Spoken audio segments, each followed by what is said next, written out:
والصلاة على النبي الأكرم الذي لم يحب ما شاء وشئت وعلى آله وأصحابه أجمعين. أما بعد، فأعوذ بالله من الشيطان الرجيم. بسم الله الرحمن الرحيم.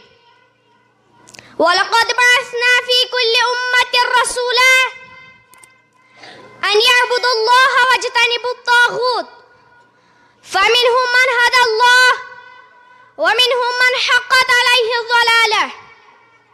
حضرة رئيس الحفل الموقر وسادة الأعزاء وزملائي في الفصول، إن الله تعالى أوجد هذا العالم وخلق كل شيء يوجد في هذا العالم.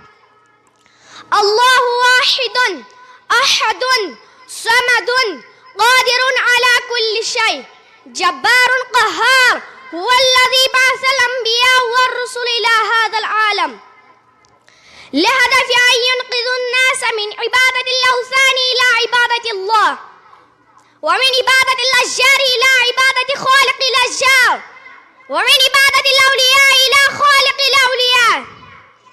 حينما دعا الأنبياء والمرسلون إلى عبادة الله الخالق وتوحيد الرب الرازق، فدخل عدد من الناس في الإسلام ودعوته. أخيرا أرسل النبي الخاتم بالكتاب الخاتم إلى هذا العالم لإنجاء الناس الهالكين من الكفر بالله إلى توحيد الرب الجليل.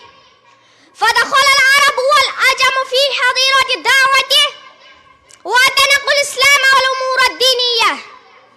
هؤلاء هم الرجال الذين اعتقدوا بتوحيد الرب الجليل، هم الذين آمنوا بتوحيد الربوبية وتوحيد الصفات وتوحيد الألوهية والعبادة.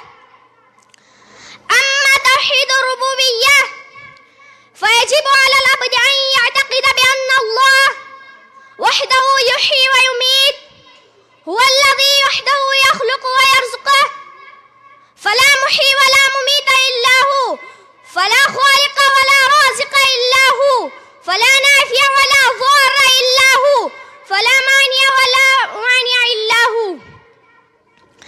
عندما ينصرف العبد عن مثل هذا الاعتقاد يخرج من الإسلام ويمرق من الدين الذي قال عنه القرآن الذي ليس فيه وجه. ومن يبتغي غير الإسلام دينا فلن يقبل منه. وفي مجتمعنا البشري كثير من الرجال والنساء ينحرفون عن هذه العقيدة، فالرجال الصالحون البررة عليهم أن يلتفتوا إلى هذه الناحية ويخرجون الناس الذين يعمهون في الظلمات من الظلمات الهالكة الحالكة.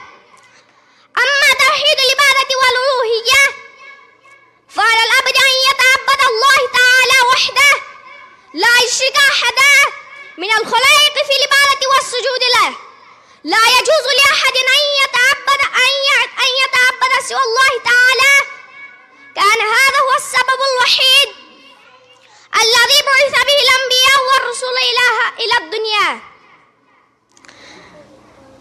عندما قال نوح عليه السلام لقوم أن يهجروا الأصنام ويغادروا عبادة الأوثان فشمروا عن ساق الجد، وقال الملأ الذين كفروا من قومه لقومه لا تتركوا هذه الأصنام، هذه الأصنام تحيي وتميت، هذه الأصنام تمطر المطر العزيز، هذه الأصنام تجدي نفعا عندما تقتفرون إلى النفع.